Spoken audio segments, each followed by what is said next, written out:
حضرت موسیٰ علی نبینا و علیہ الصلاۃ والسلام کے دور نبوت میں ایک آدمی نے اللہ تبارک و تعالیٰ کی 120 سال عبادت کی۔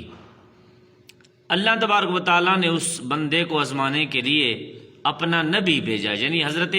موسیٰ کلیم اللہ علی نبینا و علیہ الصلاۃ والسلام کو بھیجا کہ اے موسیٰ جاؤ میرے اس بندے کو بولو کہ تم نے 120 سال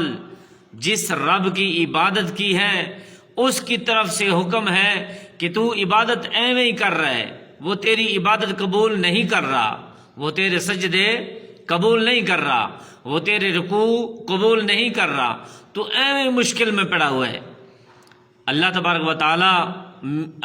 و تعالیٰ نے اس میں حکمت ڈالی تھی، رکھی تھی نا، کہ یہ گفتگو اگر اس بندے کے سامنے کی جائے گی وہ بندہ کیا کہتا ہے۔ جب حضرت موسیٰ علیہ نبینا علیہ الصلوۃ والسلام اس بندے کی طرف گئے، رب کا پیغام سنایا، تو اس بندے کو جب بولا کہ تو ایویں ہی ٹکرے مار رہا ہے کہ 120 سال ہو گیا ہے، اس کو رب رب کر رہا ہے، اس کی بارگاہ میں جھکے جا رہا ہے، رکوع اور سجود کیے جا رہا ہے، وہ تو تیری عبادت قبول ہی نہیں کر رہا۔ وہ بندہ پتہ ہے کیا کہتا ہے؟ وہ کہتا ہے آپ اللہ کے نبی معلوم ہوتے ہیں، یعنی حضرت موسیٰ علیہ نبینا علیہ الصلوۃ والسلام، آپ سے میں یہ گزارش کر رہا ہوں کہ میں بندہ ہوں، وہ خالق ہے، وہ مالک ہے، اس نے مجھے پیدا فرمایا ہے، میرا کام ہے اس کی عبادت کرنا، میرا کام ہے حاضری لگانا، میرا کام ہے اس کی بارگاہ میں جھکنا، آگے اس کا کام ہے وہ قبول کرے اس کی مرضی، وہ قبول نہ کرے اس کی مرضی۔ بس اللہ تبارک و تعالیٰ کی طرف جب حضرت موسیٰ کلیم اللہ علی نبینا علیہ الصلوۃ والسلام کوہ طور پر گئے، اس کا پیغام سنایا، تو اللہ تبارک و تعالیٰ کی ذات تو ان اللہ علی کل شیء قدیر ہے، اس کو سب پتہ ہے کہ میرے بندے نے کیا بولا ہے، میرے بندے نے کیا کہا ہے۔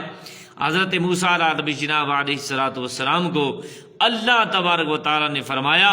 کہ واقعی اس نے بندہ بننے کا حق ادا کر لیا، لہٰذا ہم نے اس کی 120 سال کی پوری عبادت کو اپنی دربار میں، اپنی بارگاہ میں شرف قبولیت عطا فرما دیا ہے۔ حضرات گرامی، ہم بھی اسی کے بندے ہیں، ہمارا کام ہے ڈیوٹی کرنا، ہمارا کام ہے نماز پڑھنا، آگے قبول کرے اس کی مرضی، قبول نہ کرے اس کی مرضی۔ اللہ تبارک و تعالیٰ مجھ سمیت ہم سب مسلمانوں کو 5 وقت کی نماز ادا کرنے کی توفیق عطا